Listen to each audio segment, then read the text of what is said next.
Paratopia, good evening. Welcome to another edition of, well, you, Paratopia. I'm Jeremy Vaeni. I'm Jeff Ritzman. And I just said Paratopia twice, so now I'm boxed into saying it 3 times. And you're listening to Paratopia. That's 4. That's right. Professional outfit, this Paratopia. Yeah, we're on the ball. We have on the show tonight one Ann Strieber. Did you hear my mom blow her nose in the background just then? No. Okay. But that is the wondrous part about living at home. It was very loud over on this end. It was like geese flying over. At any event, Ann Strieber, author of An Invisible Woman, Little Town Lies, and some assorted other books. Also, like sort of the muscle behind UnknownCountry.com and Whitley Strieber. I don't know if Whitley Strieber wants me to say she's the muscle behind Whitley Strieber, but I'm sure Ann doesn't mind. I'm sure Whitley wouldn't argue. Yes, I don't. If he knows what's good with for him, you know. I mean, this is just. I'm just saying, Whit. There's no point in arguing. But before we get to Ann Strieber, Jeff Ritzman has something for us that, when we were to put it at the end of the show, people would complain that we were trying to sell something that's important to the world or something like that. So We're not going to do that. We're going to put it right up front here. If you think this is important to the world, oh boy, do I have a friend for you. Yeah, no, this is, but make no mistake about it. This is not important. Not to anybody but me, but that's okay. To me too. But, I mean, it's not anything that's like definitive. Oh, of course not. I mean, we got to trust that you're not lying and all of that. Yeah, there's the paranormal to consider here. That's the thing. So what do we got that we're talking around? Well, I have, if you've been reading the message boards as of late, I think on last week's show, live show, I think I mentioned a little event that happened to the family where we had my son having his first checking account and kind of overspending, as most kids do when they get their first checking account. However, I berated him and did so quite loudly in our living room, to which yet again, right in the middle of my rant came an egg-shaped white light about 4 inches down from the ceiling, right by the entrance to the dining room. And so I said, that's it. I mean, enough. And so I've begun setting up a camera every single night to record as much as I can after bedtime. Just in the aspect of I'm after the light. That's what I'm after. Lee has seen it. Jeremy has seen it. My wife, my son, my mom, me. We've all seen it, but I'm real interested to see if I can get it on video, which would be really kind of neat, I think. And you have that here for us tonight. No, I don't. No, don't have that for us tonight. No, I'm sorry. That has, as of yet, eluded me. Although I do have a tape from last night to go over, and the rest of the tape that this comes from. This is audio that was recorded on the second night of doing this, which would have been late Tuesday night, early Wednesday morning. And so this is audio from a videotape. That's correct. Yeah. And just as a little aside here, I'm going to post a kind of like a little picture in our message board of my connective cable that goes to my camera. And apparently, they no longer make the cable that I need in order to transfer video into the Mac. And my camera is admittedly old, so if any of our listeners have a cable that they could sell me, I will gladly buy it from you. I will show you the connective things that I need and what I need on each end. So as of right now, I can't really download anything until I find such a cable. But I did manage to pull the audio off through the headphone jack on my camera, which is great. And this is only an audio clip because there's absolutely nothing on the camera visually to see while you hear this. 2 things to keep in mind. Number 1 is that my camera, if you're recording something with lots of sound, you hear crystal clear sound. When you're videotaping silence, you hear the only thing that the mic can hone in on, which is the machinery of the camera. I dropped this into GarageBand. You could hear this insanely clear on the little tiny camera speaker as you play it back through your camera's viewport. And I heard it there first, but then I put it into GarageBand. I try to do a little equalizer action on it to kind of avoid the aggravating of the camera running. And you'll hear something in this short little clip that Jeremy's going to play for you. Hal, you got that clip? Let's roll that clip. Let's roll that clip. That beautiful bean footage. Here it is.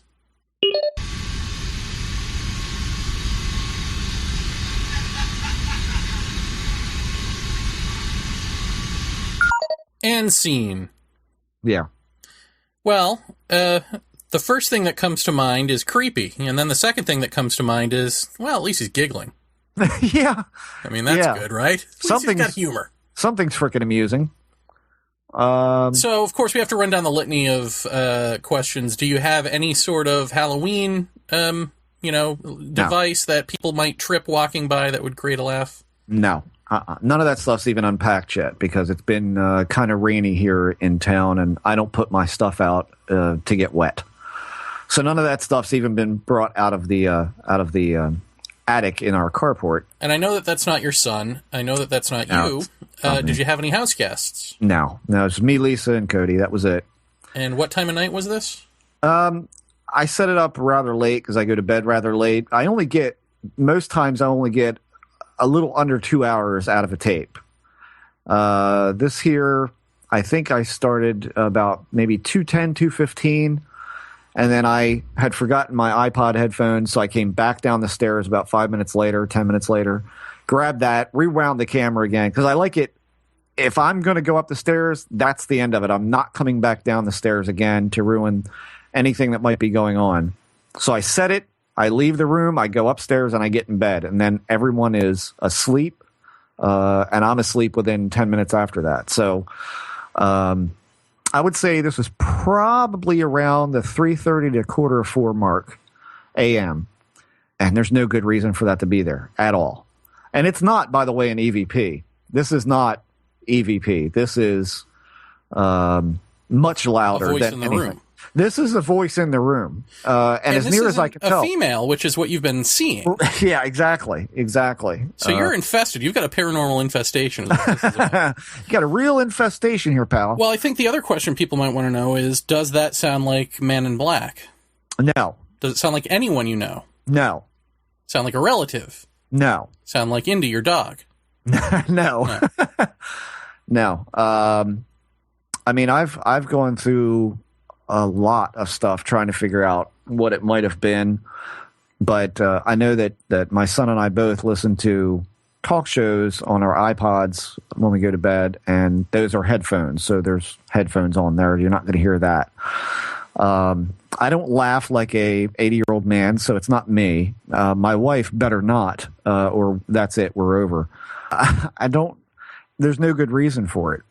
But I did set the camera up last night, and I kind of did a little test just to see if I could tell what direction it was coming from. And as near as I can tell, that is from the back end of the lower level of the house. And so that would put it right around either the room that I'm in or Jeremy's guest room here at the house. Great. So one of those two. My bet is probably going to be actually my guitar room. Sweet.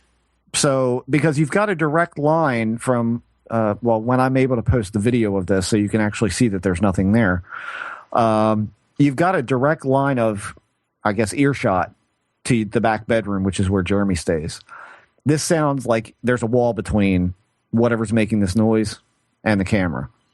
And so I'm more inclined to believe it was coming from this back bedroom where I have all my guitars and the computer and all that. So could it be a tree snuffler? I have no comment on the tree snuffler. Because it could be, frankly. I don't know. Oh. I mean, the only thing I can say is that when we had, I want to say Lane Staley, and we all know that that's the singer from Alice in Chains, and we know that he wasn't on the show. Lane. We all know what? I don't know any of that. Yeah, Lane Staley. Lane Crosby, who we had on the show, who is Mark Nesbitt's kind of resident psychic lady. When Mark first came to do the show at the house here with me, The very first time he was on the program, he and his lovely wife Carol came. She sat out with Lisa, and Lisa got to talking about psychics and things we've seen in the house. Well, immediately Carol called Lane and said, "Can you tell me anything about the place where I am?" She described the room. She described Cody sitting in the corner, described the staircase, tables and furniture, which I thought was pretty amazing. But she also said that there is a woman attached to this house and an old man who kind of likes to stay on the stairwells. Now, if my stairwells equal eternity, I want to live forever because I don't want to be stuck on someone's stairwell for all of eternity. But I don't know that I put that much stock in psychics.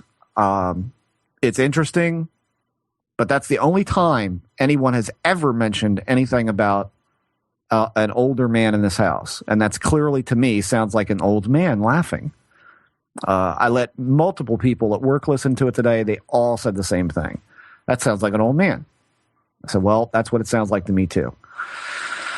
Other than that, there's no correlation to an old man. I've never seen one. It makes no sense to me based upon experiences in the house. I'll say that. Lane is the only one that's mentioned an old man, so I'm just mentioning that for documentation's sake. But there it is, and that was the second night. The first night I got absolutely nothing. Absolutely nothing. Well, you got to start yelling at the boy more.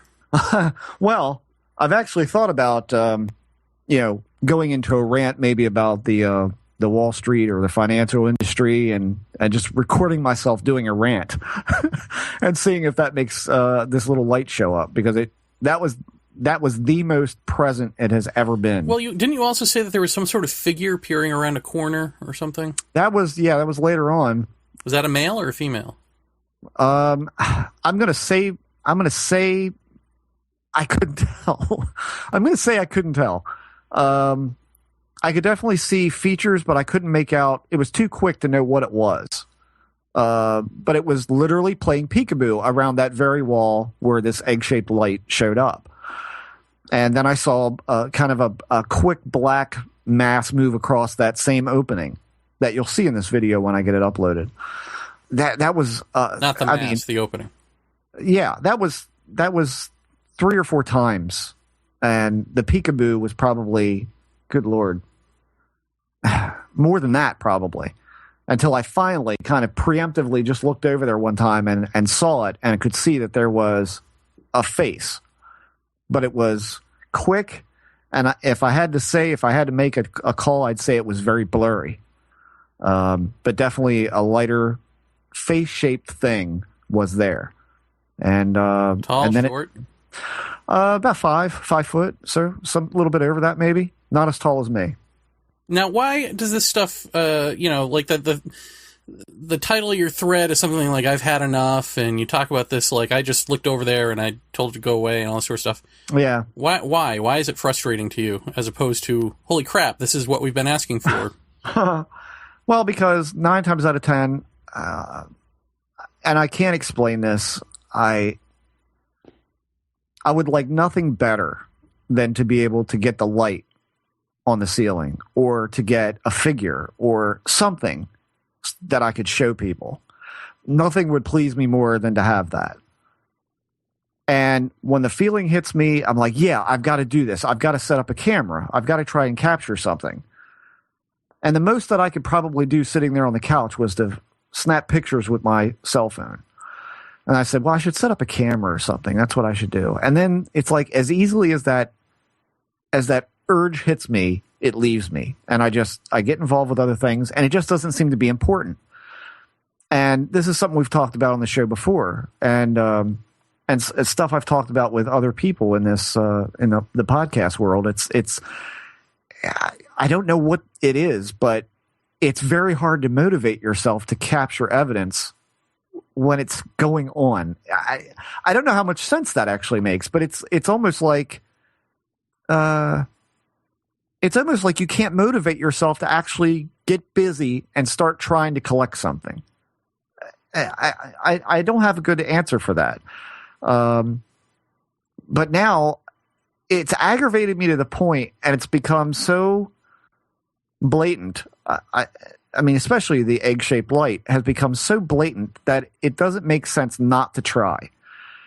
And I have been absolutely relentless the past 3 days now, setting this camera up. I mean, I fell asleep early last night, got up, got my tape, put it in, set the tripod up, plugged it in, and went to bed. So I'm in the routine of doing it. And I think somebody said something about on their message board about, do you feel privileged to have this kind of thing going on? I don't know. I don't know how I feel about it. All I want to know is what it is. I want to know what exactly this is. Can I get it? Can it even be seen on video? I don't know. Is it something that you're only perceiving and that's it? And there is no physical thing there for a camera to get. I don't know. I'm grateful to have gotten the laugh. If that's all I get, okay. I mean, I'm satisfied with that because I've walked around for the past, day trying to figure out how I could possibly debunk it as something else. And there's just no good reason for it to be there. And so I'm satisfied with that, but I want that light. That's what I'm after. Anything over and above that is a bonus for me. So nothing really has escalated, I would say. There's not been anything like that's happened. So I'm comfortable, and I've slept fine. And the only thing I can say about this recording that you just heard is that I went to bed. I started listening to some podcast, and something woke me up. And when I woke up, the podcast was, of course, still playing in my ear. And so I pulled my earbud out, and I laid there, and I listened, and I didn't hear anything else. And I have to wonder if, and I didn't look at the clock. I should have, I know, but I didn't. I have to wonder if the laugh didn't wake me up. I can't say, but something that night woke me up out of a dead sleep, and I listened, but I didn't hear anything. So clearly there's something going on. Clearly that voice shouldn't be there. That laughter shouldn't be there. There's no good answer for it. And so I feel comfortable in putting it down on the show and saying, this is an unknown for me. But I want that light. He who laughs last kills you on Halloween. Right. So that's what I want. And I'm going to be as relentless as I can about it. But I think that it really, that maybe the thought of not being motivated enough when you've got stuff going on around you to try to get something, that's a question for George, I think. I think that's a good question for him. Like, what is it about it that is so demotivating? You're real hot on it for about 15 seconds, and then it's like, I don't have time. That would be trickster theorist George Hansen. Yeah. For anyone who may just be joining us. Right. So, very good. That's it. Well, we'll be having him on sooner than later, maybe in November. Okay. So we'll ask him all about it. Great. In the meantime, let's move on to our interview with Anne Strieber. As noted, you can learn all about her on unknowncountry.com, where she and Whitley Strieber reside in the convenient online form. There's all kinds of writings, diary entries. There's, as she says on our show, news items. They've got a podcast, Dreamland with Whitley Strieber, as well as a subscriber section to that, as well as guest hosts. So they have all kinds of stuff going on at unknowncountry.com. Do check it out. And if you're in New York this weekend, Anne is actually going to be speaking at a brunch on Sunday. That would be Sunday, October 23rd. The conference is Saturday, and that features Whitley Strieber, Linda Moulton Howe, Richard Dolan. Not Jeremy Vaeni. Not Jeremy Vaeni, but funny you mentioned Jeremy Vaeni, because Friday, October 21st at 7 p.m., James Carman's world premiere of The Hidden Hand, which is a documentary that I am featured in. That'll be free, I guess, and that's at 7 p.m. So it's as if I'm a part of this, even if I wasn't invited. And in a way that I wish I never were, because it's a film I can't endorse, because based on the trailer where it's footage of me and then David Jacobs' voiceover explaining what abductions are all about, I'm going to go with I probably am going to regret being in this movie. So maybe go to see it for that sort of value. But other than that, go see the speaker Saturday, and then there's the Sunday fundraiser brunch, and all of this is for FIONS, which stands for Friends of the Institute of Noetic Sciences. And you can learn more about this conference and more about them at www.fions.org, F-I-O-N-S.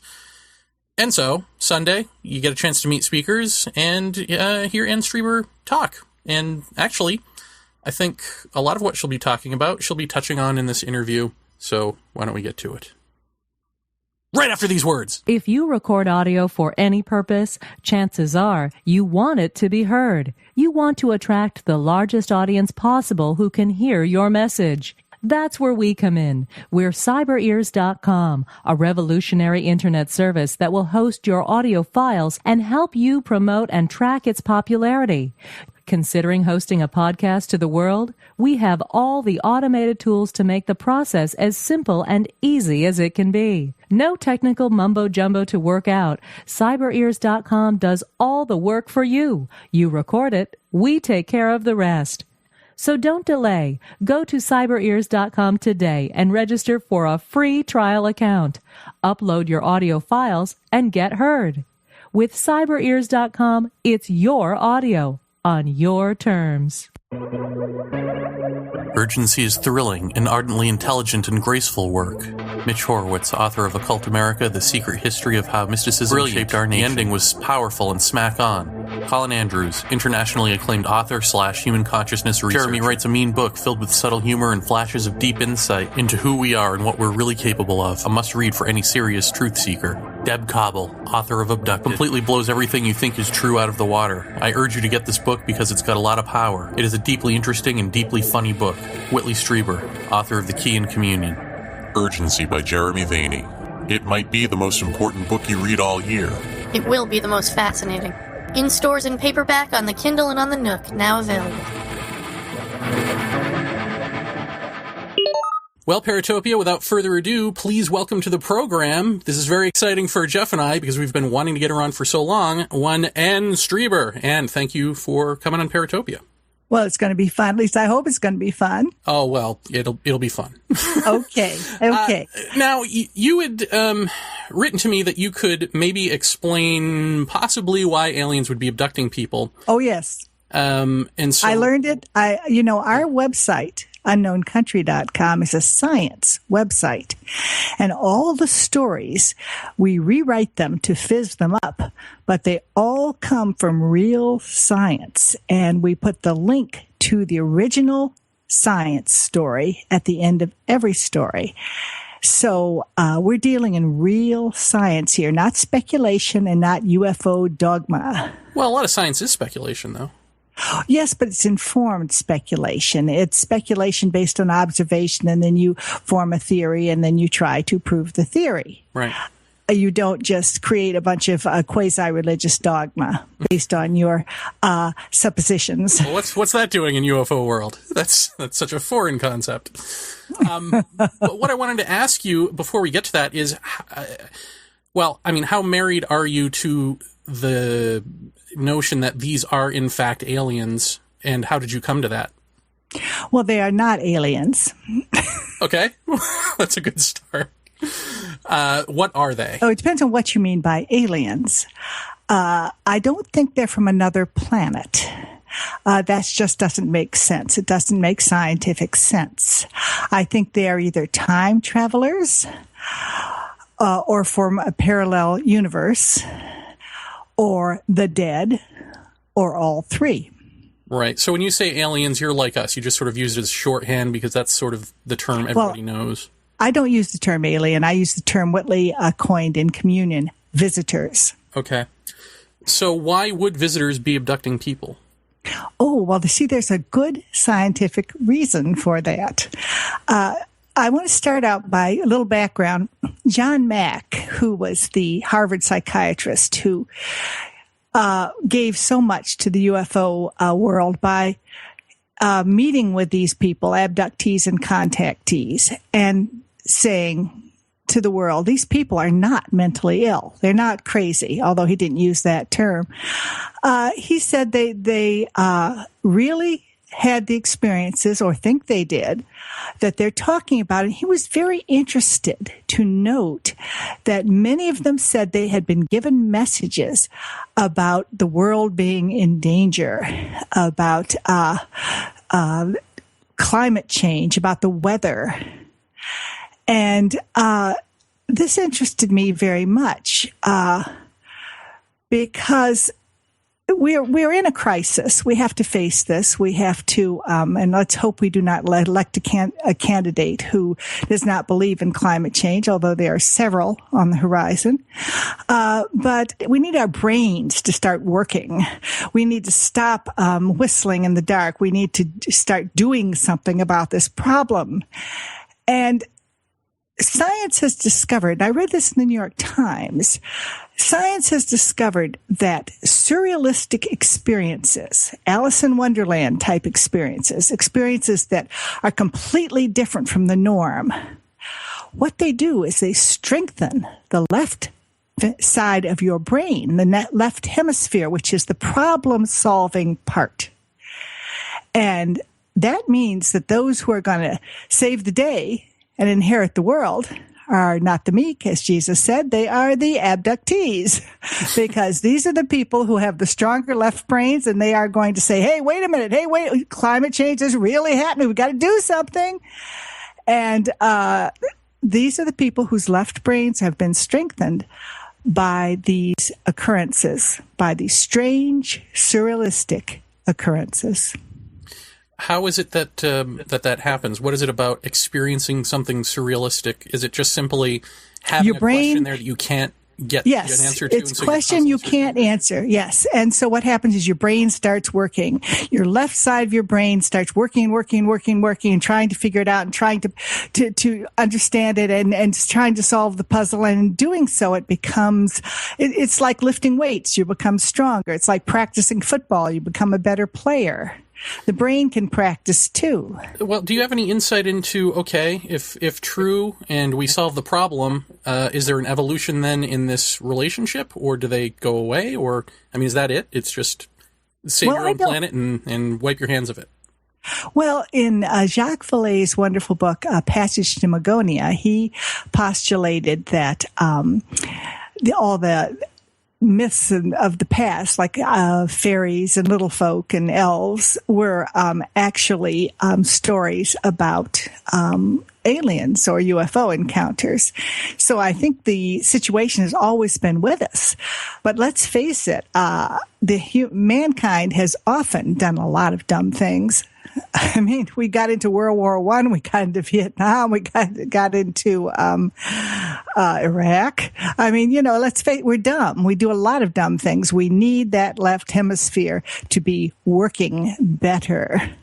Yeah, we were talking about this on the live show the other night, just in terms of the question, and that it seems that what this phenomena presents, as you say, is this question that strengthens you. But do you think that there's a downside to that, which is that if people are thrust into this, if they don't embrace it, and they attach themselves to wrong answers, because essentially we ask questions for answers. And so if you attach yourself to a wrong answer, you can become neurotic about it, you can develop a belief system and so on.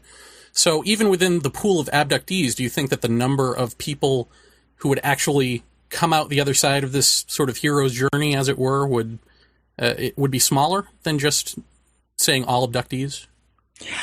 Well, I cannot speak for all abductees, but I do regularly interview abductees and contactees for our radio show subscribers. And I just have heard some fascinating stories. And I've also read hundreds and thousands of letters from these people. And I find that most of these people are strengthened by their experience. It's a transformative experience. It's a spiritual experience. You don't always hear from these people. I call them the extraordinary, ordinary people. They're not usually the ones out on the lecture circuit. They're not the ones promulgating their UFO dogma religion. They're keeping the question open. They don't really know what happened, but they know how it changed them, and they know how they came out the other side. Very different. So you had mentioned that maybe these are the dead. Yes. If you think about the dead, if you think about interdimensional, and you think about time travelers, why would all three have this purpose in common? Well, I think it's better I think before we go into that, and also you're asking me a question that of course I can't answer, nobody else can either, but I think what we need to talk about first is, where did this idea come from that they're the dead?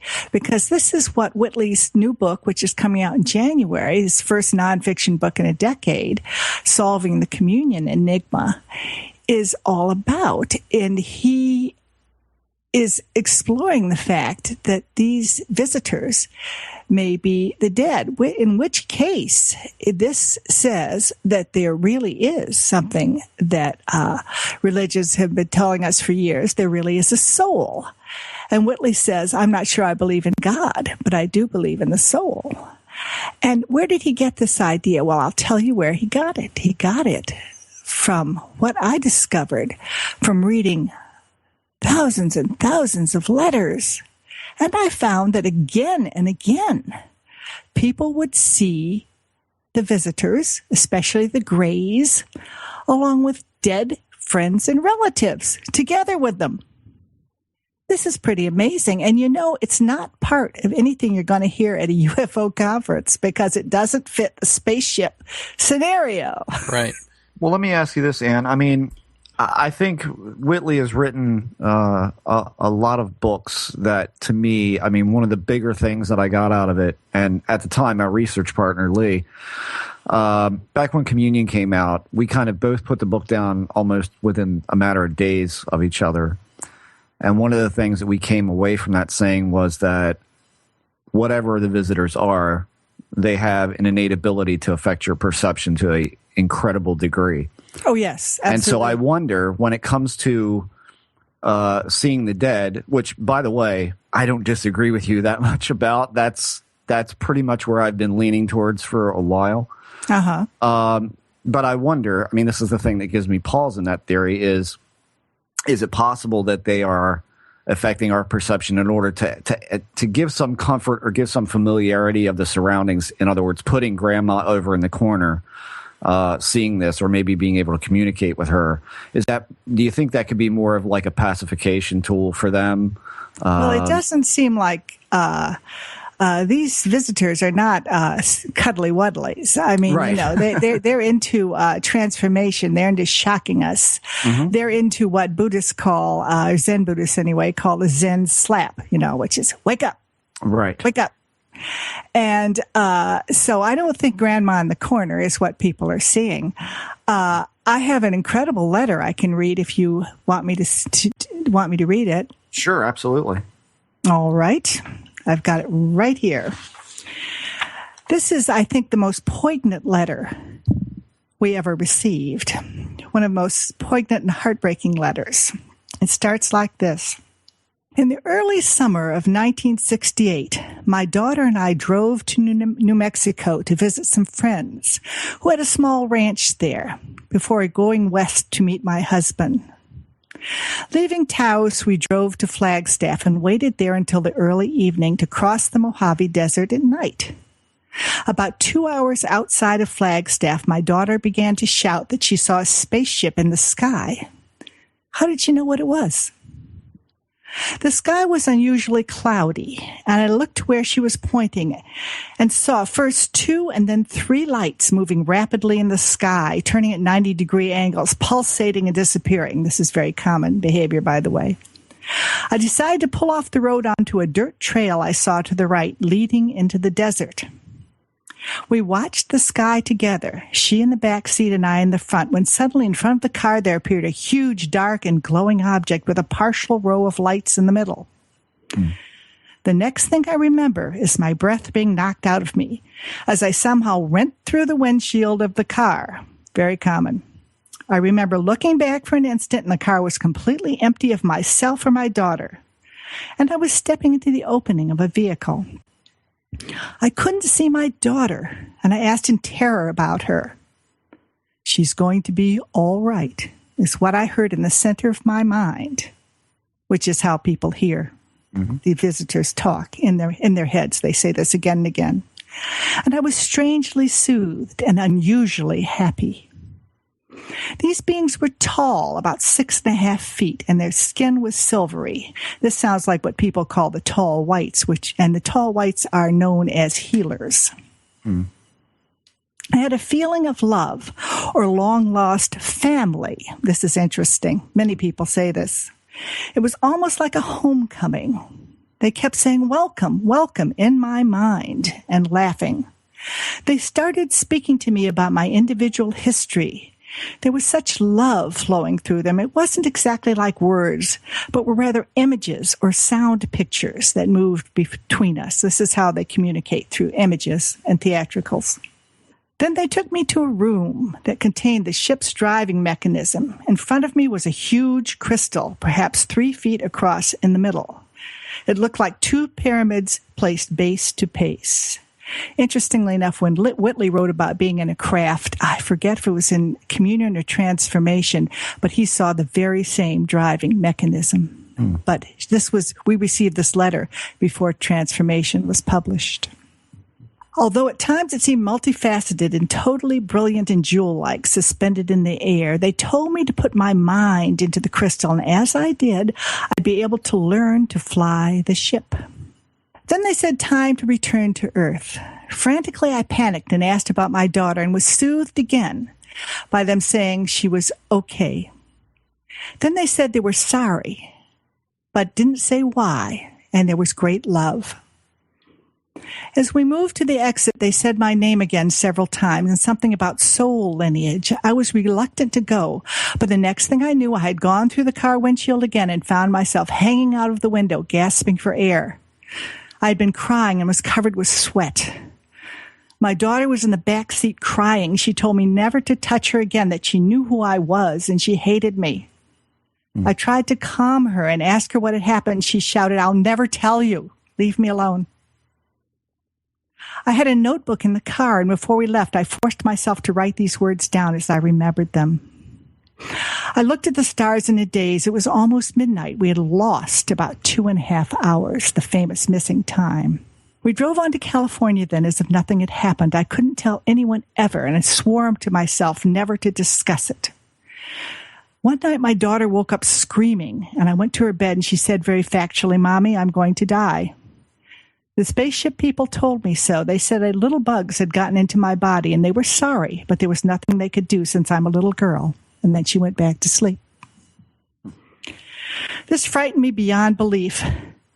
That morning, she woke up with a high fever and severe joint swelling. I took her to the hospital. They weren't sure what was wrong with her. She was in great pain. They wondered if she'd been exposed to radiation. I drove back to Texas and put her in the hospital there, only to find out that she had a very rare form of cancer that had metastasized, and she had just a few months to live. The day after her funeral, a friend of mine who was a graduate student at the University of Texas, this woman lived in Houston, called me from Austin in hysterics, saying that she had to drive to Houston immediately and tell me something that had happened. Without glasses, she was legally blind, but she drove anyway. This is 200 miles. I didn't think I could handle another emotional crisis since I was in such grief, but she came that day.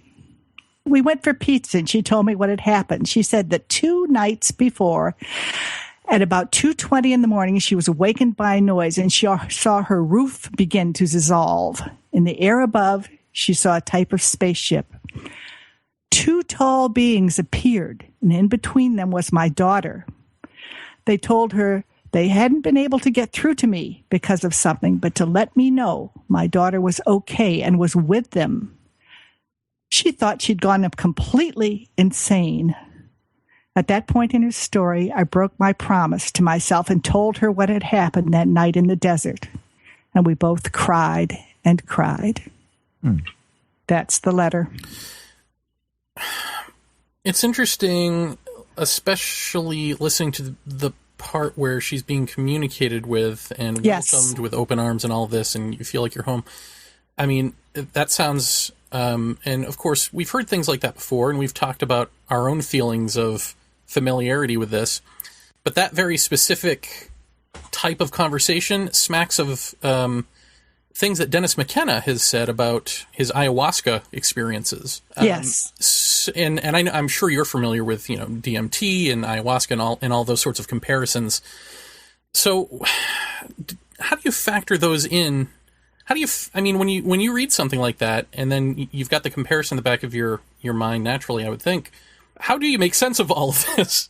Is this really a spaceship with aliens? Is that also a facade of something else? Well, I think, I never really started to understand all this until I learned something about quantum physics and indeterminacy. But when you know something about quantum physics, just on a very basic level, this makes a lot more sense. The world does not work the way we think it does. We create our own reality. Now, that doesn't mean that we imagine things. It's not as simple as that. But a tree does not make any noise when it falls unless somebody's there to hear it. Of course, the secret is there's always somebody there to hear it. There's insects or somebody. But we don't understand what reality is yet. But this is part of reality. And in Communion, Whitley postulated that this is evolution in action. People are being changed. Yeah. I'm still trying to figure out then, is what we're looking at actually there? Or is it, are we creating our own reality, or are we seeing something that we can almost sort of identify with just enough for it to make sense, because we have to make sense of something during an experience, or else, we go mad with it?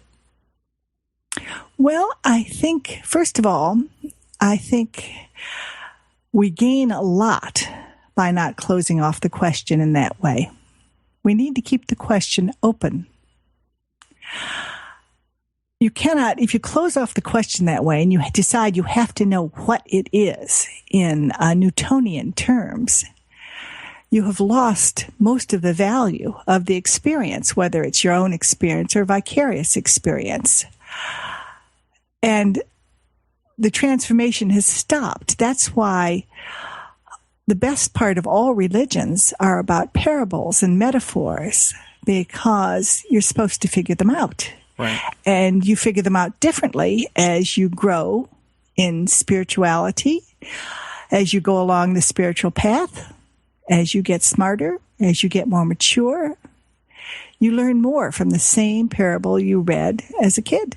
Mm-hmm. You need to stop looking for a definitive answer. I don't think you're going to find it. I don't think our brains are big enough to find it.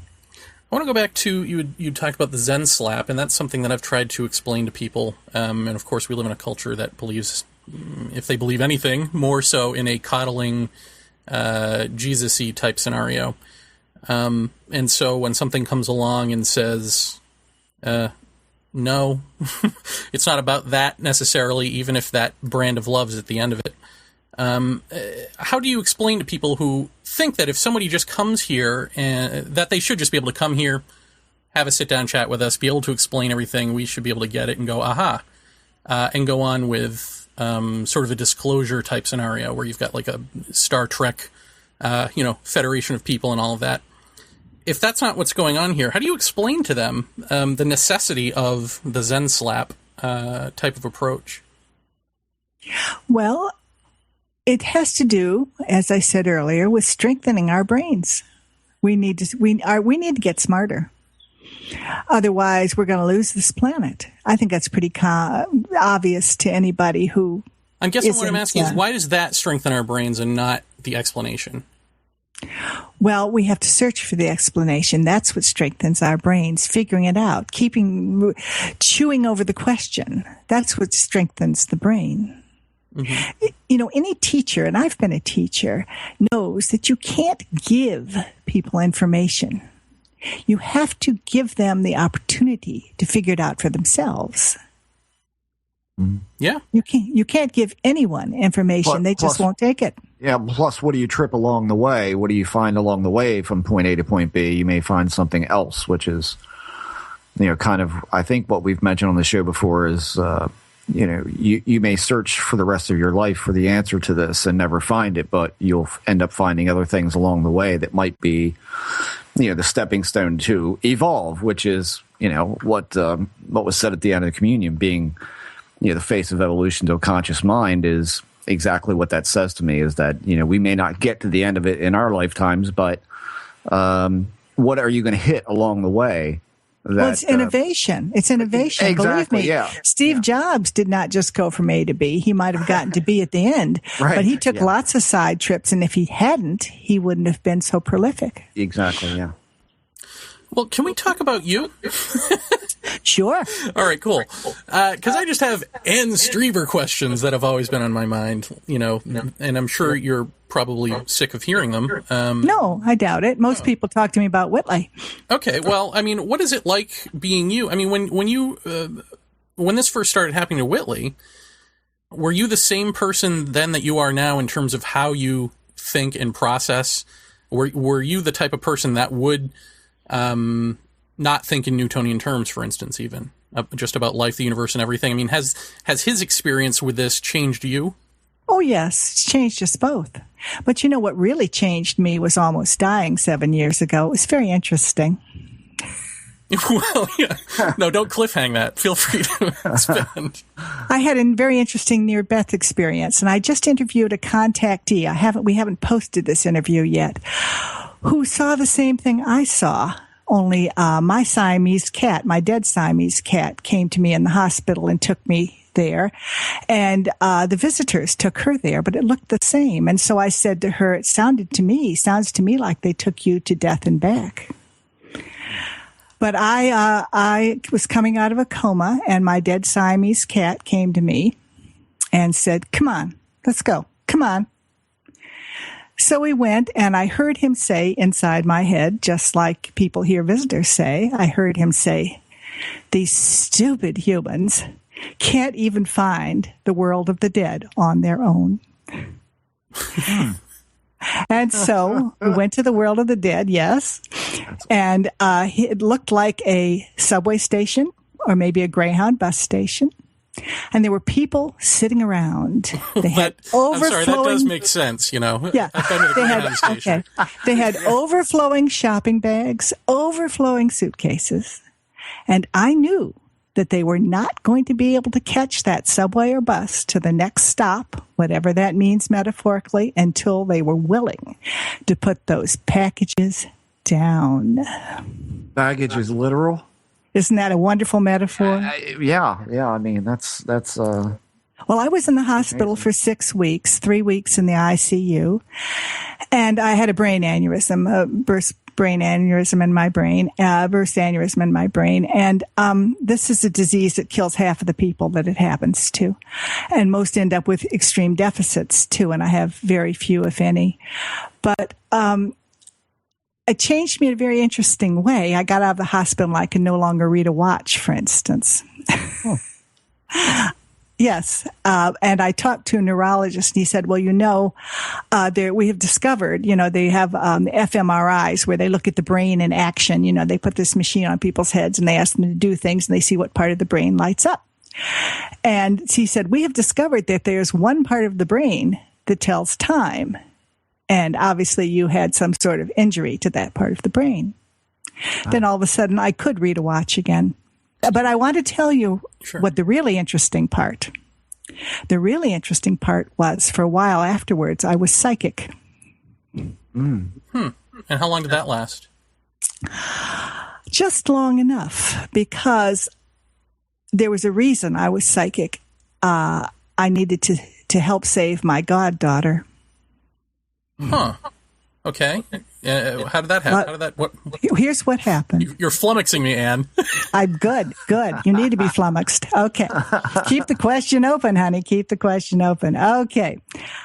I got out of the hospital and I kept hearing a voice. I would get these voices and they would give me these messages, zip, zip, like lightning going into my head. And I kept getting this message that said, you must contact Amy. You have to contact Amy. You must contact Amy. Now, Amy is our goddaughter, and we hadn't seen her for a long time. So I said, all right, leave me alone. And I emailed her mother, who's an old friend of ours, and I said, give me Amy's email address. So I got her email address, and I contacted her, and I found out where she was living, and I introduced her to some people we knew in that city, and I kind of became a little bit of a second mother to her. I got her to stop smoking, things like that. We'd established a relationship, reestablished it. And then her mother, and her father, by the way, is not in the picture, never has been really.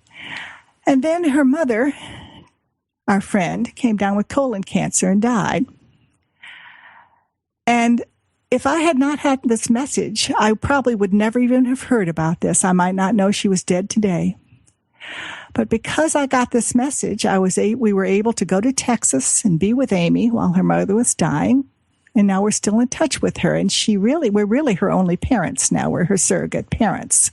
She's in her 20s, but you still need parents when you're in your 20s. Right. And I don't think any of it would have happened had I not gotten that message and been psychic for a while. So I think that's why it happened, maybe. Well, that's fascinating. When just going back to the cat talking to you, you said it was speaking to you in your head telepathically. Yes. Were you in your body at that point, or was it speaking to some out-of-body part of I don't know. Huh. I assume I wasn't in my body when I traveled to the world of the dead. I was in my soul or out of body, however you want to put it. Do you think, here's a loaded question. Oh, dear. Do you think that your aneurysm and your whole sort of near-death experience, you think it's possible that it happened so that you would make the link between this and the dead? Oh, well, I had made that link before reading all those letters. Okay. I had made that link many years before. Okay. I had I read these letters, and we got so many letters that I had to hire somebody to help me open them. I couldn't even open them all myself.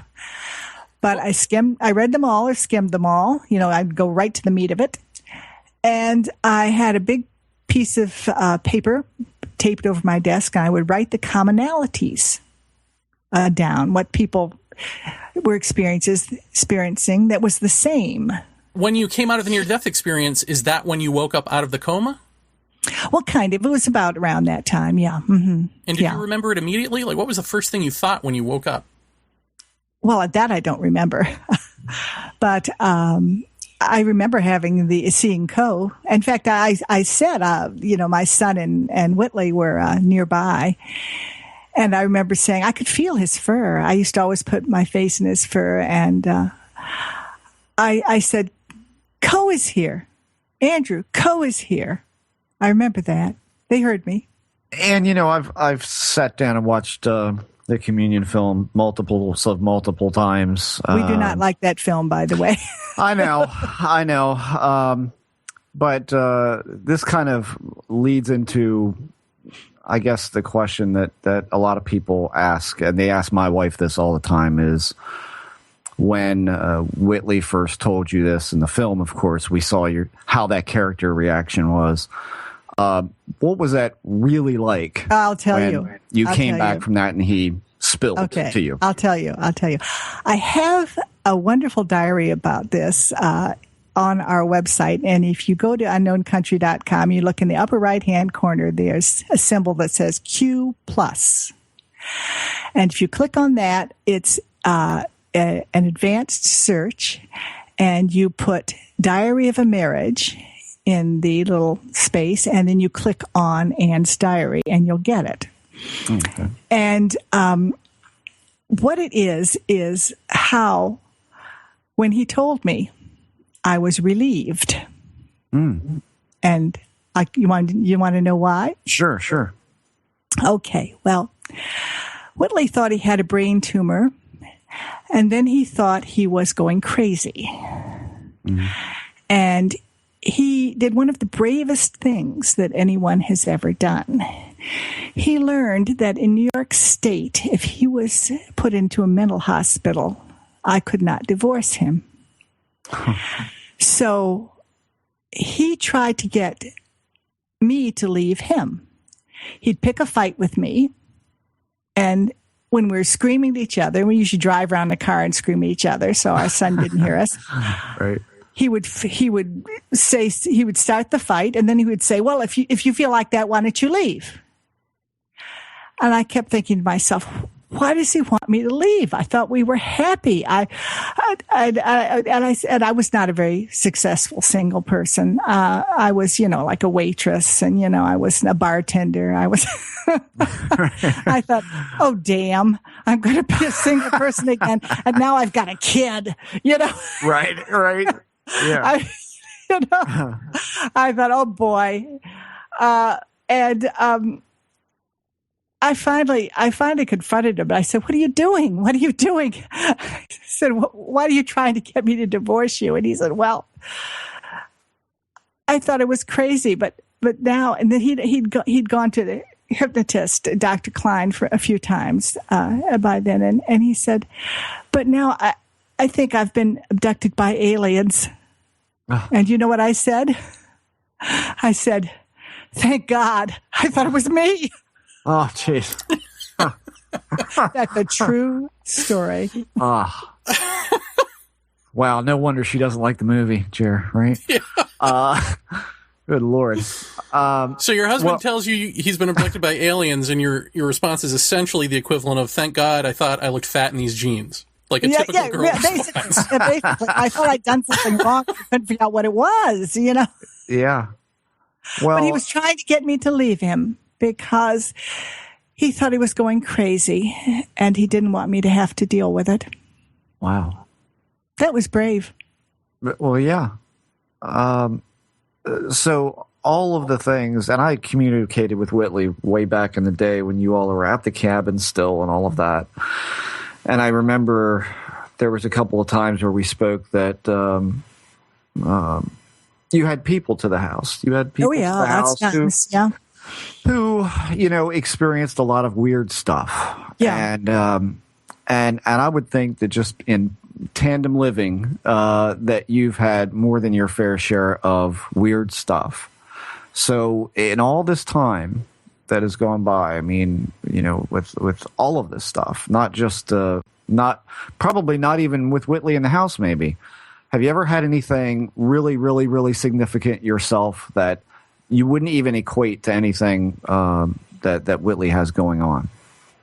Well, aside from my near-death experience, which was really weird, and some of the messages I started getting, no, but on the other hand, I think that's not my role. My role is the family skeptic, the family observer. It's a thankless role, I'll tell you that. Except I do get to talk to so many interesting people and wonderful people. And as I said, I've started this project of interviewing contactees and these fabulous interviews. And it's very interesting. We'll go to a conference. I'm sure the New York City conference will be the same way. We'll go to a conference, and Whitley's, the star, and he's up on stage, and everybody's, interested in what he's saying. And then I'll feel a little tug on my sleeve, tug, tug, tug. And I'll look around, and there's someone there, and they say, I want to tell you what happened to me. Mm-hmm. And I hear so many stories this way. Yeah.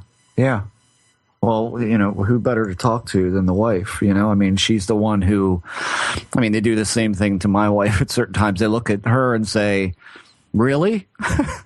Or, they'll spill it to her when they won't approach me about it. But it's just one of those things where so many marriages don't outlast this.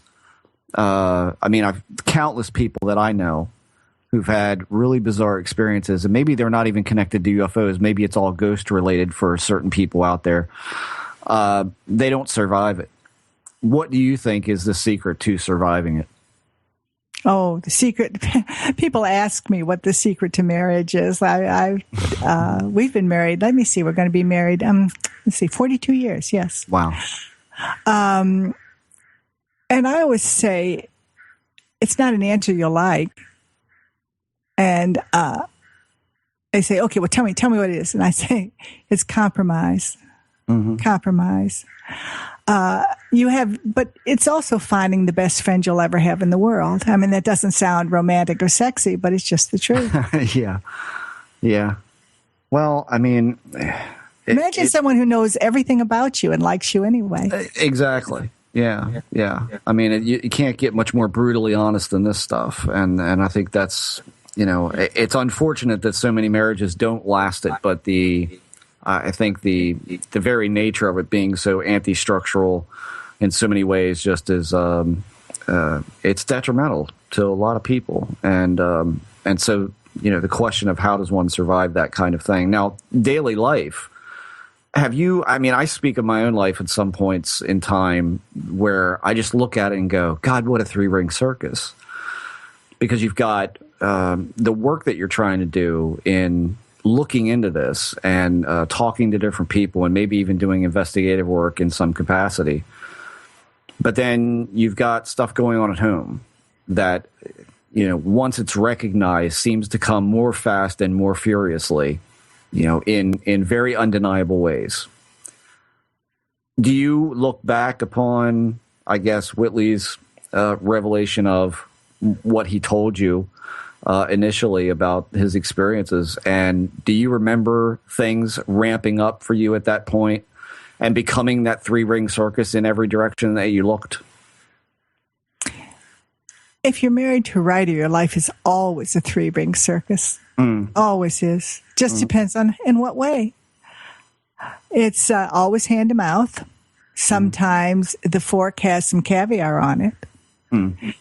But it's always a three-ring circus. And so I was used to it. This was just a different version of it. It's interesting, as I also got a warning, which turned out to be true when I was psychic.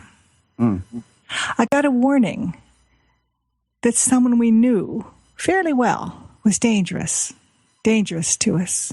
Now, I'm not going to say who this was. This rather benign person doesn't seem very dangerous. Stephen King? No. No. And someone in the UFO field.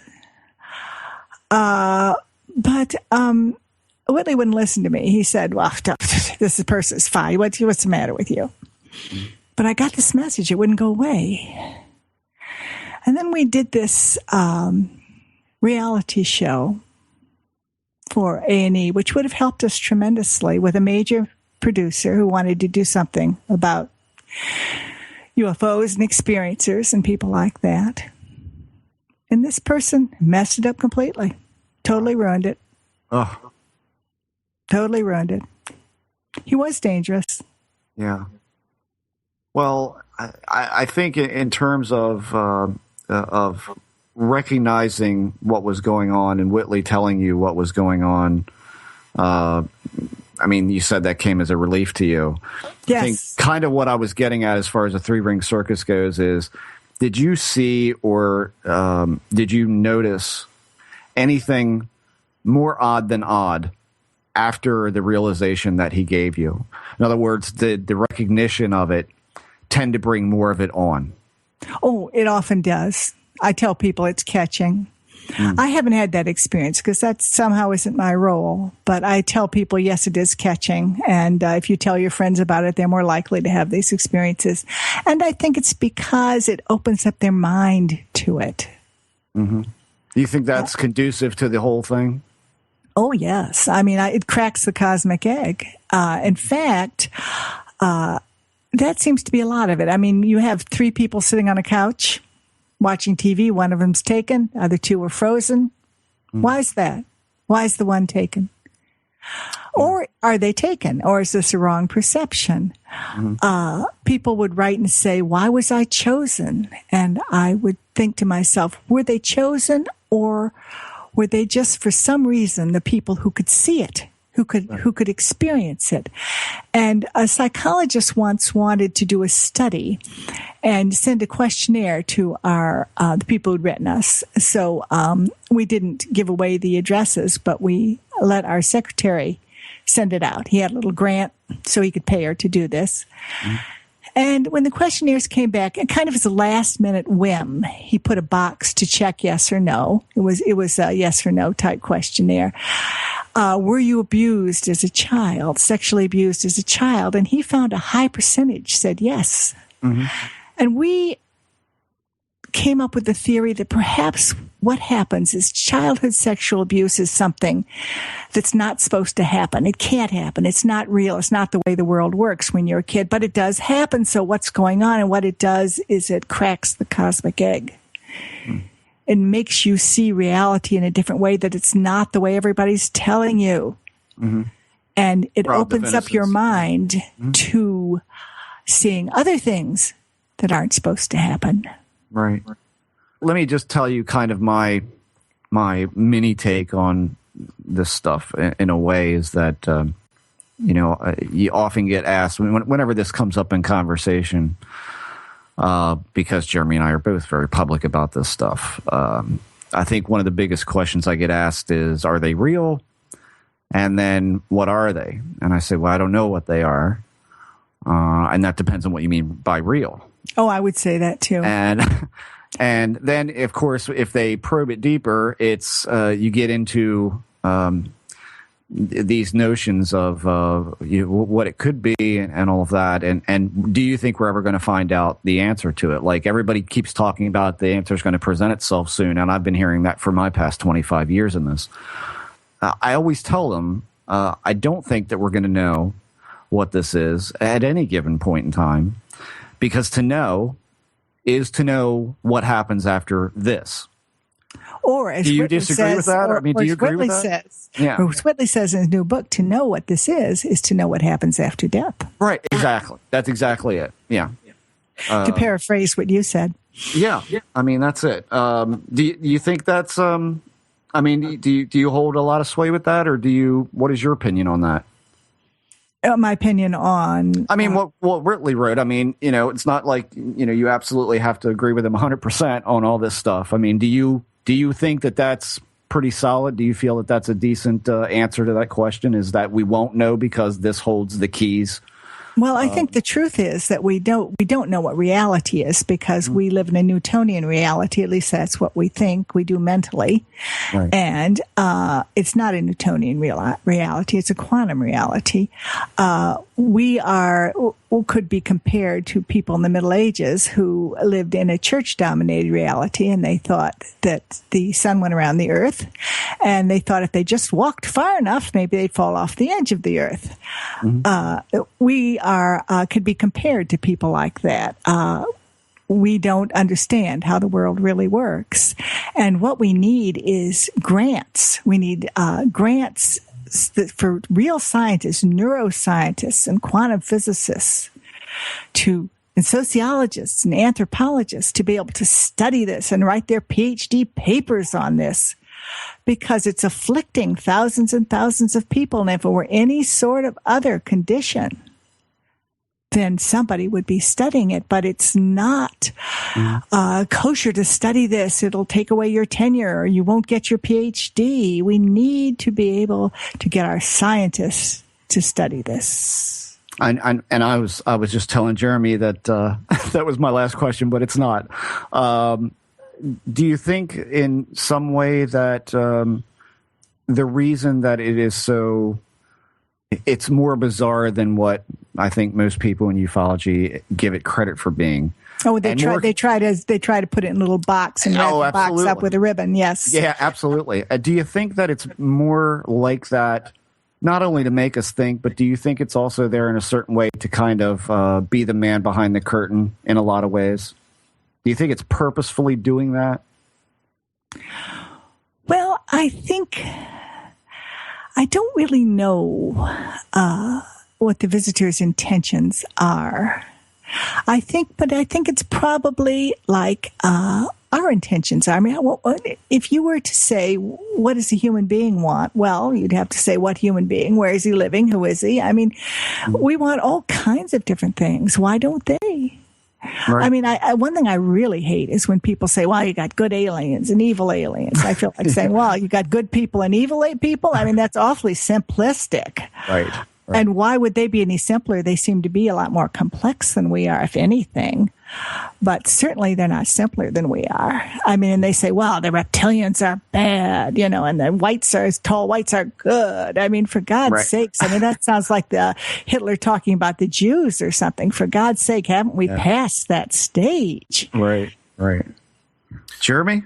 Yeah, I want to just ask you if your role is as the skeptic. At the point when Whitley, and I think it was Breakthrough, wrote about where he was meditating with one of these beings. Oh, yes. Yes, he used to go up and meditate with one of them. He didn't think it was a living being. He thought it was someone who was between lives. Well, but Whitley, of course, like all of us, changes his mind about what he thinks this is based on available information and based on how he feels about his experiences and all of that.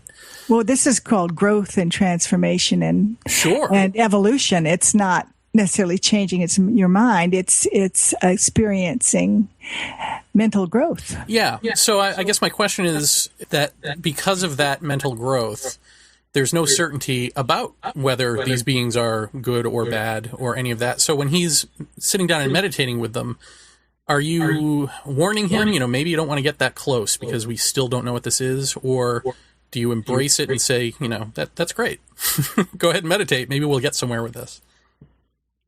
Well, he finds that he gets more in touch with them when he meditates, but he usually meditates late at night. He still meditates all the time, but he finds it very helpful for getting in touch with them. And I would advise anybody who has had these experiences, or maybe even wants to try meditation, because he finds it very valuable.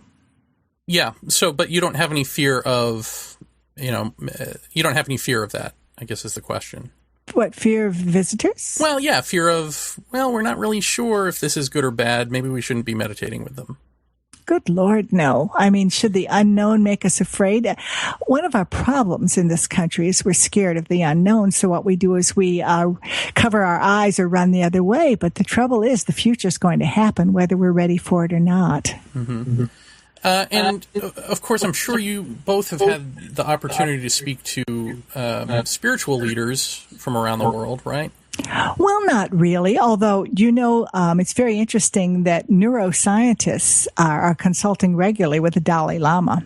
I even have some stories. If you do a search on our website and put in Dalai Lama, you'll find stories about them talking to him about how Buddhism might have to do with neuroscience. Very interesting, because Buddhists can do so much meditating, and they seem to be able to do things with their minds that we want to know how to do.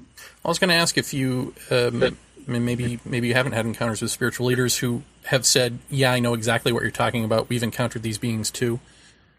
Well, people who have taken certain types of drugs say they return to these worlds and see these beings. But I don't know. The trouble with spiritual leaders, not really real spiritual leaders, but I mean the ones who make a lot of noise, is they all have dogma, and they want to promulgate their dogma, and because in doing so they can control us, and that's what they're really interested in doing. So I don't think they're really interested in exploring this. They're interested in promulgating their belief systems. In a completely other direction, the Master of the Key, what is your take on who or what he is? Do you think that he's a human? Do you think you're going to encounter him again, or Whitley's going to encounter him again? Well, Whitley thought he was probably a human. I thought that he was probably Whitley, who came back from the future. Huh. Well, that's interesting. In fact, we had someone who wanted to make a movie of the Key. I don't think he's going to get the financing. He's an Australian. But he wanted to make a movie of the Key, and I suggested that the same actor should play both Whitley and the Master of the Key, and he thought that was a good idea. If these beings are people coming back from the future. What they're trying to do is to try to get us to stop fucking up their present. Right.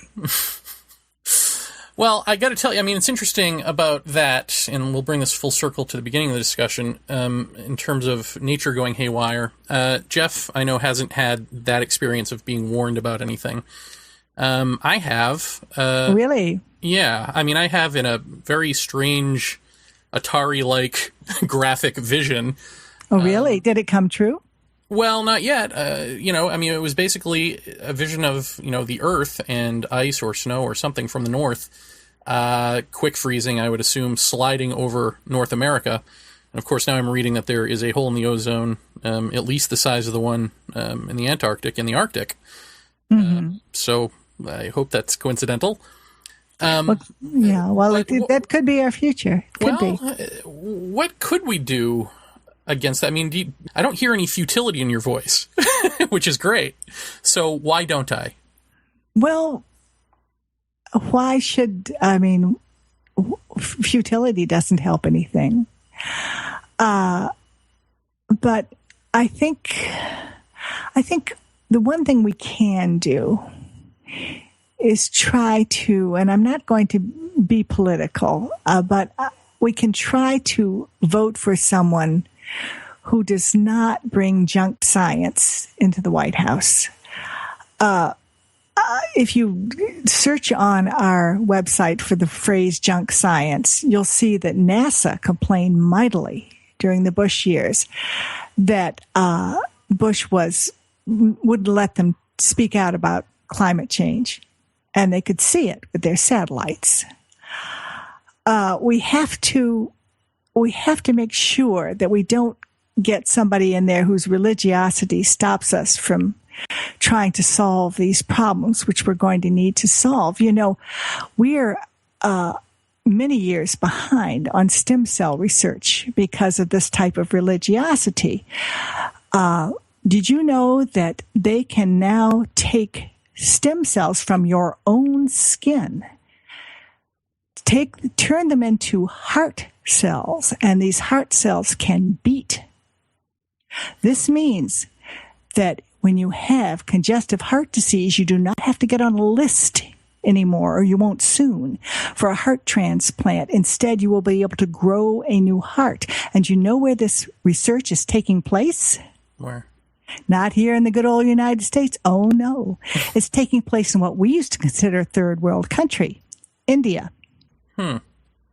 I know people who are working on this. Wow. Now, India is no longer a third world country, although there are many poor people there, but why aren't we doing it?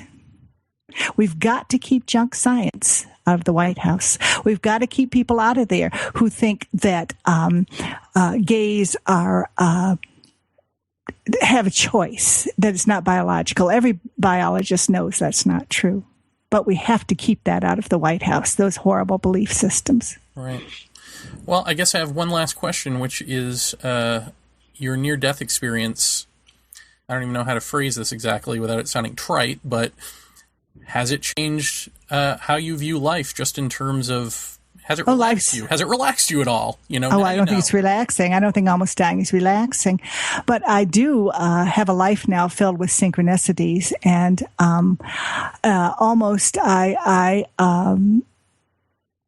I get so many spiritual messages, and I don't mean religious messages. Although I did meet an angel in a Kinko's copy shop. That was very interesting. Well, that's where they go. That's going to be the name of my album, by the way. Oh, yes.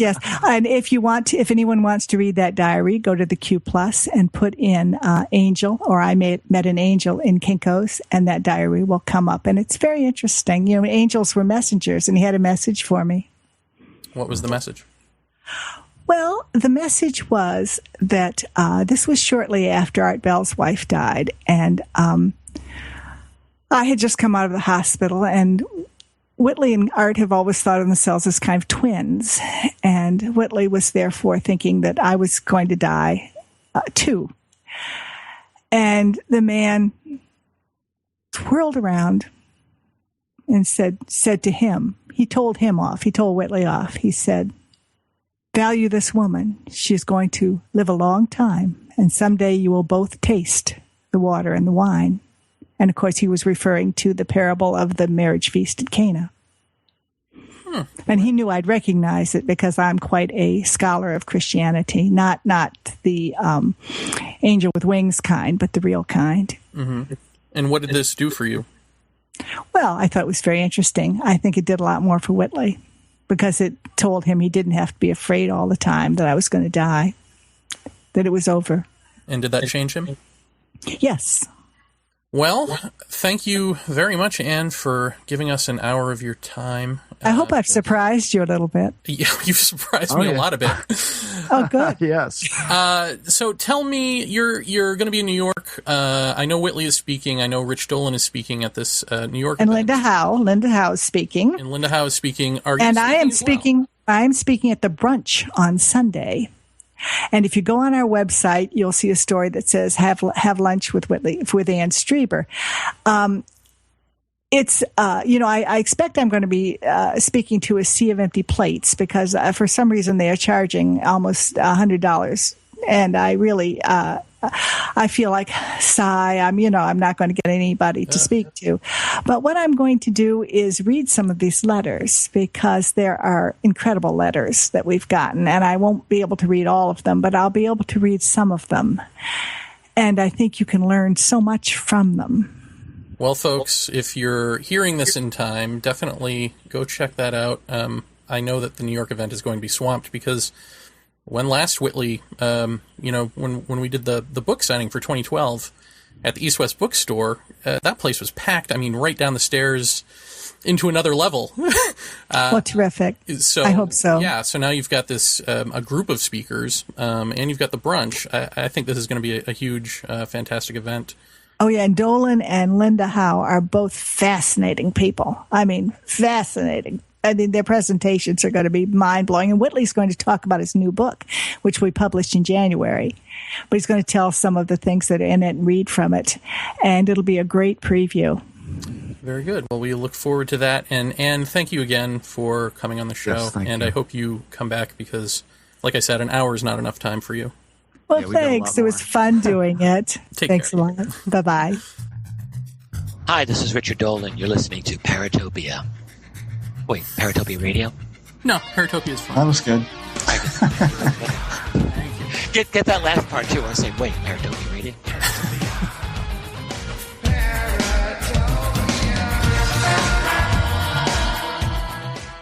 So the Jeff So the Jer.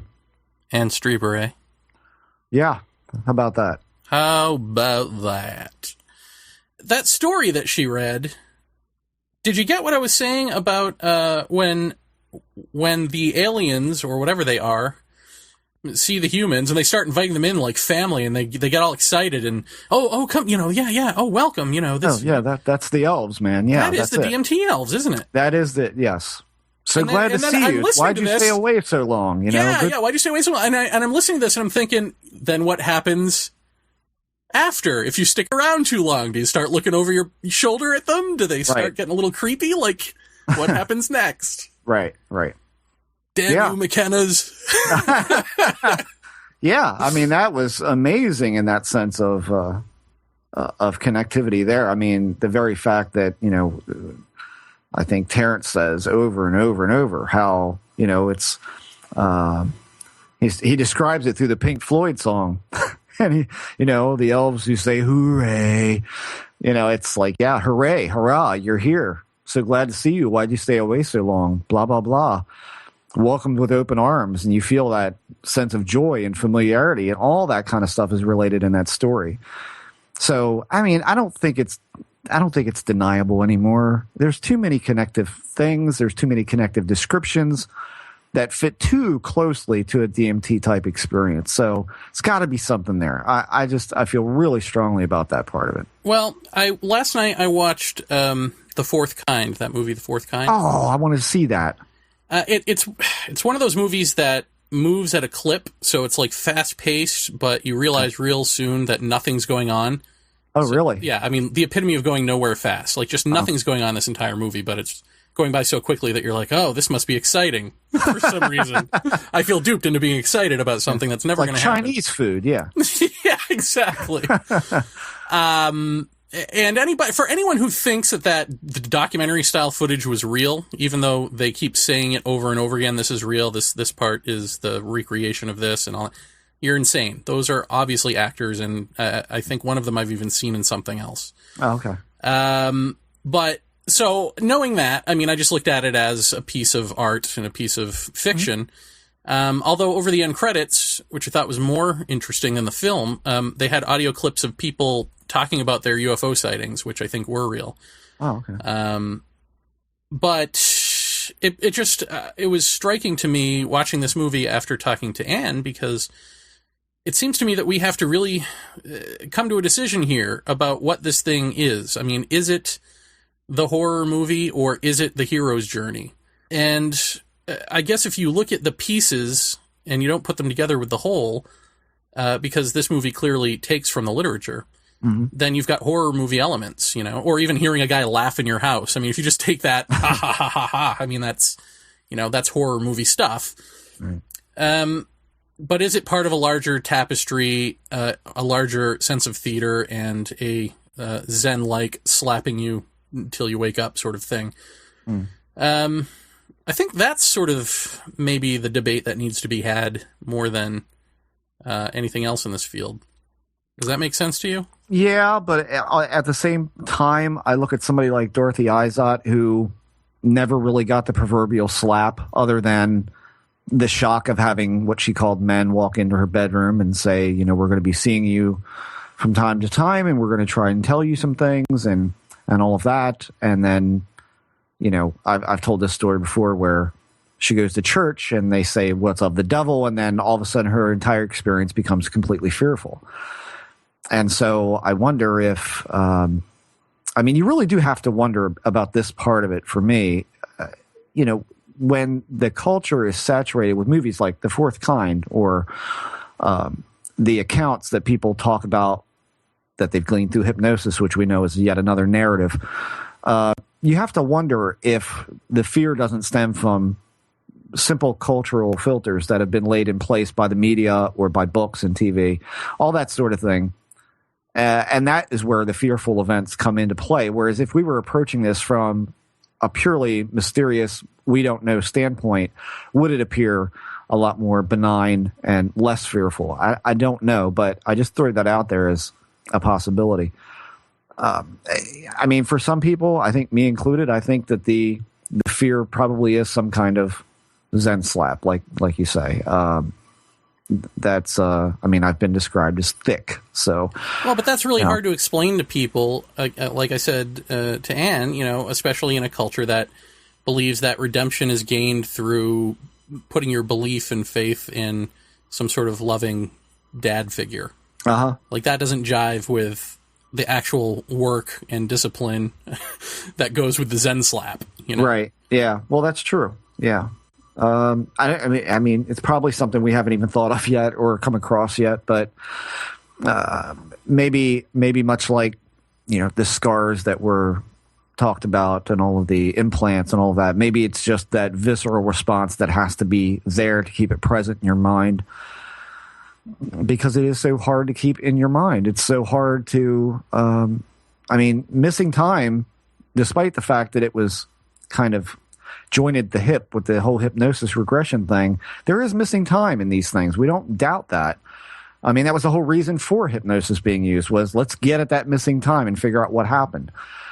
And so how prevalent is, you can make your parallel again from a DMT trip or a mushroom trip when you're talking about memory. How much will you remember and what will you remember? I guarantee you, at least in my experience, I remember the most potent, visceral things about that experience. There's a lot I don't remember about the mushroom thing. Well, what do you remember about yesterday or last week? Right. Memory is just bad anyway. It is. But think about how well you can remember a close call of an accident, like I had last week. That I can remember very little else about last week. that was. I don't even remember the accident. So I don't even know what you're talking about.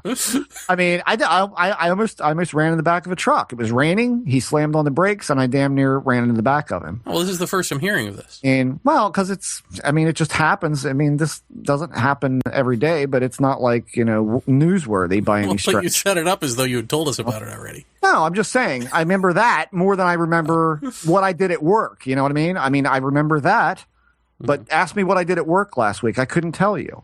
So what I'm getting at here is the most sticking experience that you have or memory that you have is something that jars you out of the hypnotic-like trance we walk around in 90% of the time. I have to wonder if that's not the reason for fearful experiences or, that sort of thing. It's really not that, but it's the only way it can get at us. I mean, again, it's using fear as the key. Yeah, yeah. Well, I think definitely in that sense, and also in what I had talked about, maybe it was on the live show, maybe it wasn't even this show. See, I don't even remember that. But just where you're lying in bed at night and, you hear noises all the time, house settling, rain tapping, whatever. But then for some odd reason, you'll hear a noise, and it's the same noise that you've been hearing the entire time, and it will catalyze you in fear mode.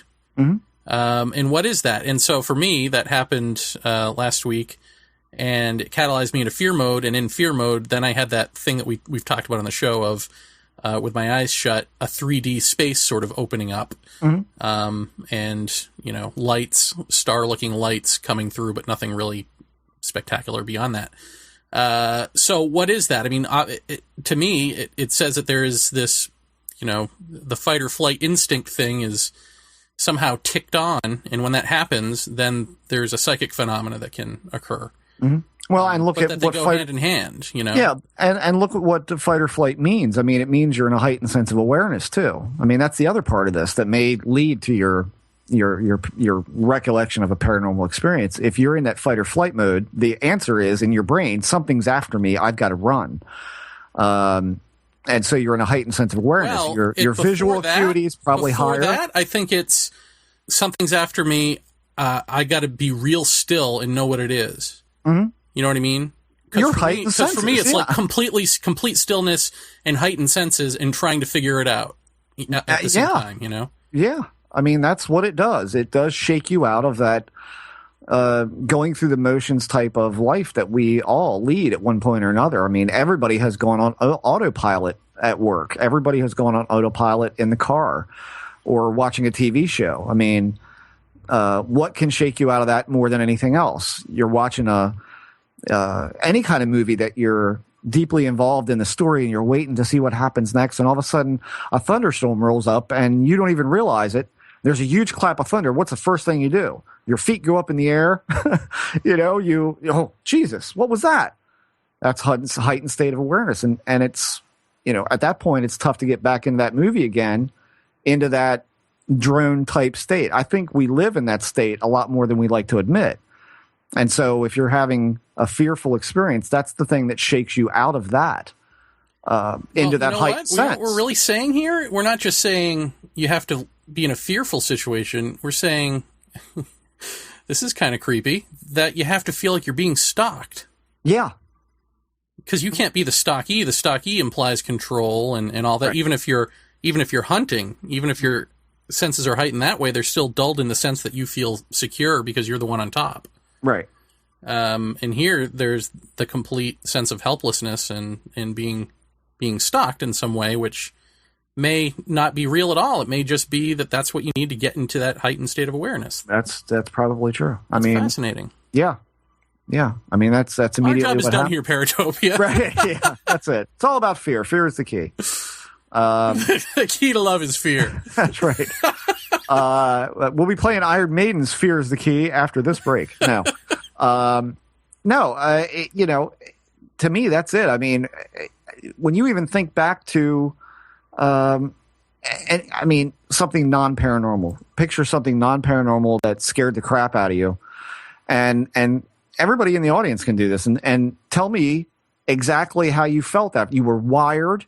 You were alert. Your eyes were darting every which way. You've got elevated pulse rate. You've got elevated breathing, all of that kind of thing. So, I mean, it's even going past the adrenaline surge of a fearful experience. It also goes into, what about breath? What about eye movement? What about sense of smell? I mean, you're being hunted. That's what fight or flight is. And so back when we were less evolved monkeys, I guess the answer is that you ran or you stood and fought. But either way, you're in such a heightened state that your reaction time is faster. Everything is just amped. And so my question is, if everybody's drinking fucking Red Bull, everybody should be seeing aliens. So, because that'll ramp you right up. Yeah. Red Bull, it gives you wings. And it might give you aliens. Yeah. But will it give you a UFO experience? Right. That's what we need to find out. I thought you would latch more onto the idea of this being related to the dead than you did. I know that you had talked about it. But that's apparently going to be featured heavily in Whitley's new book coming next year. Mm-hmm. I don't know. I thought that you would have more to offer on that with Anne Strieber. No, I don't. Why not? Because I know very little about what that could actually mean. The one thing that has always struck me a little odd was my wife and I had the experience with the red lighted disc where I disappeared for hour and a half or so, and she was in the truck with a being, and Lisa really can't, still to this day, can't really talk about that without it getting choked up about it, because she said that this being exuded sorrow, dripping, horrifying sorrow at her. And that was also related in a portion of Anne's story where the being said, we're sorry. What are they sorry about? I mean, that's an odd question to me. To me, you wonder, these beings, are they, if there are dead, are the ones that are interacting with us literally our family? Are they family that maybe we didn't know? Are they a great-great-grandparent or something like that? I mean, there's no real answers. I mean, you're not going to get at that. I don't even try for that anymore. But I still have this problem with that whatever these things are, they can affect visual perception. I mean, every experiencer in the world has talked about, they made me see this. They made me see this cataclysm, or they made me see, horrible things, and watched my reaction to it. And so if they can make you see those kinds of things, who's to say that the dead are present? Maybe, what does that mean? Maybe they're just gauging a reaction. They've picked through your thoughts. They've picked out an avatar of Grandma, and so Grandma will be standing in the corner. Let's see how he reacts to this. I mean, is that what they're after? I don't know. But then, or is it the opposite? Is it really Grandma in the corner? Well, that gets into, how much of that do you really have to do for an experiment before you figure it out? Well, yeah. I mean, I don't know. I mean, it gets back to the whole, they're taking our eggs and the sperm, and yeah. It's like they're doing this experiment to figure out X. I mean, because the answer is, what it does is it makes you fear that that's going to happen. Yeah, I know, because I've had one of those visions. Right. So that's the answer. Good night, everybody. I mean, do they need to keep going with that experiment, person after person? Yeah, I don't know. It's. The other thing that you could surmise from all that is to go to the opposite way from what I just said, which is to say that they are manning the riverboat of Styx. They are the ones ferrying the dead to the next place, and maybe bringing some back for a visit. I mean, who knows what that is? Well, there are people, I remember, what is the Kenneth Ring's book, doing the near-death experience comparison to alien abduction experience, and there were some crossover experiences of people having near-death experiences and ending up in an alien ship scenario, as opposed to going down a tunnel of light. Right. So there's that connective tissue as well. I mean, I'll tell you what I find interesting about something that Terrence had said about the DMT experience and being in this large white room that's, round and softened lighting and all of that. And you immediately think, well, that's a flying saucer. Until you listen to towards the end of his life when he was talking about this experience, and he says, I've done this probably more than anyone I know. And I've gained some certain insights that I'm going to share tonight. And one of the things he goes over is what we've mentioned before, which is he talks about these DMT tykes or these machine elves as being gleeful and playful and chaotic and all of that. But then towards the end, he was saying they seem friendly enough, but I don't think I'd want to turn my back on them. And the other thing was, immediately, as I said earlier, you think about, well, he's in a UFO. It's a flying saucer that these things are in, and we're being transported to some ship somewhere, and that's what this is. But he said he got the distinct feeling that it was underground, that this room was underground, and that he was being watched by something else outside of that environment. To see, he said, it was almost as if you were playing in some galactic kid's toy box, and he was watching you, reacting to them, and gauging what your response was.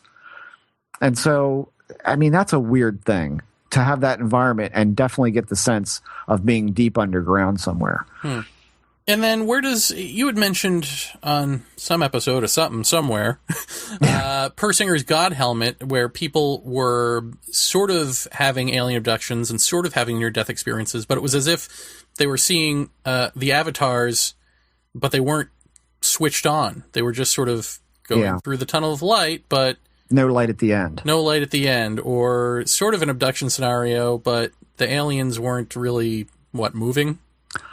Yeah, I mean, it was just like nothing was really happening. The experience. So is it like? Is it like Westworld or something, or like Disneyland, where it's all this animatronic stuff that's turned off until such time as you authentically have a near death experience? Well, I mean, I always looked at it from again this really skewed weirdo standpoint, which is that does just say the near death experience when you're talking about going down a tunnel. And at the end is this amazing light that then you want to become part of and all of that. Everything we've heard time and again from those kind of experiences. And yet these people experience all of that except the light at the end of the tunnel. It's not there. They get to the end and it's over. And so you have to wonder, does the near-death experience start in the body? Is it the pineal gland? Is that the seat of the soul? And is it, as I've called it before, the human body's ejector seat? Does it eject? But if there's nothing there to greet you because it's not your time, you're not going to see it. So does part of this start in the body and then end somewhere else? In the case of the non-moving mannequin aliens, if they're not present, is that simply a suit that they get into to be perceived by us, but only in a certain state? And that avatar exists within us. So we see the avatar, but there's nothing inside of it. So that's what I wonder. When I had the big I am experience, I did experience that. I did experience, leaving through that slit in the spine and then coming back up and going into my brain. So I guess I would say yes. Yeah. Yeah, there's something in us that is part of this. And so to that end, I wonder, as I've said before, how much of us does this thing depend upon to manifest or to be perceived? And if that's the case, then it demands our attention in order for it to slip into the back door and do its thing and to get into its skin suit, and so to speak. I mean, I think there's something to that. So, this is all conjecture. I have no answers for that, but it's certainly interesting that all those experiences, including seeing apparitions, they don't see a great deal. As Lloyd Auerbach said a couple episodes ago, he can make someone see an apparition in his lab. But how many dead people are in his lab? Let's take the God helmet to Gettysburg and set this person out on a battlefield and see what happens. What will they see? Will something interact with them? I mean, we don't know any of this because those experiments I don't think have been done yet. So if we can ever get Dr. Persinger on the show, that's the kind of thing I'm going to ask him is, how about different locations? Can you try that? Let's see what happens. But see, now that I'm thinking about this I am experience, maybe this makes sense of the whole thing in a way for me in terms of like all the confusion about what's what and where is where. You have the experience of being yourself, leaving your body, and into, in this case, nothingness, and then from nothingness, everything. So You leave your body and your sense of personal self. That gets demolished, but it's an actual trip. It's a trip out of your body. Mm-hmm. And so what do you then go into? Well, then you go into this non-local experience of the great everything. And because you're now identified with everything, one of the pieces of that everything is you. So once again, you're aware of yourself back in your own body. In this case, me afraid I'm dying. Even though I had travel out of my body. And then I travel back into my body at the end of this experience. Mm-hmm. And now I'm back into my local sense of self again. Mm-hmm. So if I'm a being that lives that non-local state and doesn't live, as a localized monocular vision person like me and you, mm-hmm. And me and you interact with that, then isn't it going to look like all of the above? It's going to look like possession. It's going to look like some sort of weird familiarity. It's going to look like its own thing. Mm-hmm. It's going to look like all of these things because that's the non-local perspective interacting with, a localized perception. Yeah. It's funneled. Yeah. And you're trying to fit the square peg in the round hole. But what happens if you don't try to fit the square peg in the round hole? Well, how can you not? Well, now knowing that, why would you? It's ingrained. It's a learned behavior. I mean, because you're a human being, and that's just the way it works. I mean, can you get out of that way of thinking? That would I would think take as much time as it took to get into this way of thinking. I don't know. I mean, I think it's all conditioning. Some things I think are hardwired. And can you get out of that way of thinking? I don't know. I was amazed to even hear Dorothy Izot say that she got back to a sense of innocence about her experiences once they turned "quote unquote" evil. How do you reconnect with that innocence? What do you have to say to yourself in order to reconnect with what you know it is and what you first experienced, and then somebody tells you something else, you experience it differently based on their perspective? How do you ever go back? I mean, that to me is a pretty astounding thing. Isn't it a lot easier just to deny and shut it out? I mean, that's the easy way. But she went back to a sense of innocence about it. And, God, I wish we could get her on the show. I mean, that's not going to happen, but I would love to have that question answered. But, Jeff, who needs to interview Dorothy Izot when you've got this guy? Well, I do, because he just laughs at me. This is true. Well, maybe this is a place to stop the show and thank people for joining us Sundays on Paratopia Live. That show is getting a phenomenal response. Yeah, very happy about that. And, of course, we'll be back there this Sunday. I will probably be calling in from Tim Banal's house, but I will try to, A, have him sober, and B, keep him away from the phone. Okay, then. And I'm doing a little local research here on the area that I live, and I've found a couple of interesting things that I had no clue about involving the area that I live that might maybe explain some of this stuff a little bit, or nonetheless, it's interesting either way. So maybe I'll bring that out of the old hopper on Sunday at 10 p.m. Eastern. Cool. I look forward to that. Thanks again to Ann Strieber for coming on the show, and do check her out at unknowncountry.com, as well as Whitley Strieber, of course.